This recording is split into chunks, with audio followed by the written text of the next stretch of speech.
এবার মুজিব সিনেমা করে পাওয়া 10 কাঠার সেই প্লট হারাচ্ছেন অভিনেতা আরিফিন শুভ।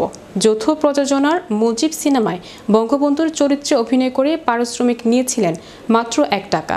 পরে জানা যায় রাজুকের 10 কাঠার একটি প্লট পেয়েছেন তিনি, যা পরবর্তীতে বেশ আলোচনার জন্ম দেয়। বিস্তারিত থাকছে ডেস্ক রিপোর্টে।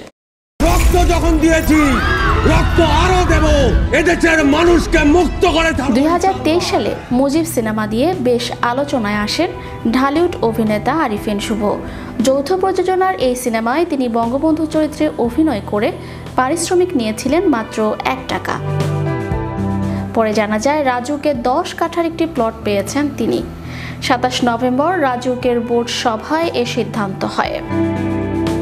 এবার সেই প্লট হারাতে চলেছেন শুভ।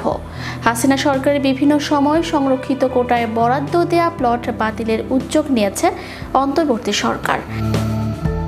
এরই অংশ হিসেবে আরিফিন শুভকে সংরক্ষিত কোটায় বরাদ্দ দেয়া রাজুকের প্লটটি বাতিলের সিদ্ধান্ত নিয়েছে কর্তৃপক্ষ।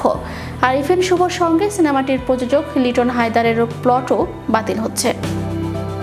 আরিফিন শুভর প্লট বাতিলের বিষয়টি নিশ্চিত করে বুধবার রাজুকের চেয়ারম্যান মেজর জেনারেল অবসরপ্রাপ্ত সিদ্দিকুর রহমান সরকার গণমাধ্যমকে জানিয়েছেন, মন্ত্রণালয়ের নির্দেশে আমরা তালিকা প্রণয়নের কাজ শুরু করেছি।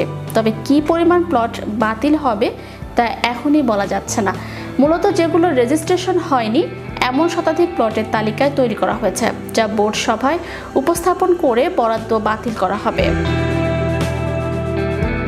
রাজুকের পূর্বাচল নতুন শহর প্রকল্প থেকে শুভকে 10 কাঠা আর প্রযোজক লিটন হায়দারকে 3 কাঠা আয়তনের একটি প্লট গত বছরের 27 নভেম্বরে রাজুকের বোর্ড সভায় বরাদ্দ দেওয়ার সিদ্ধান্ত হয়। এরপর এই প্লটের বিপরীতে শুভ সরকার নির্ধারিত টাকা জমা দিয়ে একটি চুক্তিপত্র গ্রহণ করেন, কিন্তু সময় স্বল্পতায় তিনি এই প্লটের রেজিস্ট্রেশন বা নিবন্ধন করে নিতে পারেননি।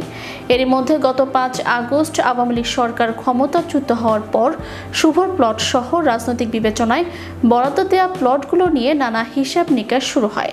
এরই ধারাবাহিকতায় আরিফিন শুভ ও লিটন হায়দারের প্লট বাতিলের সিদ্ধান্ত নিয়েছে রাজুক।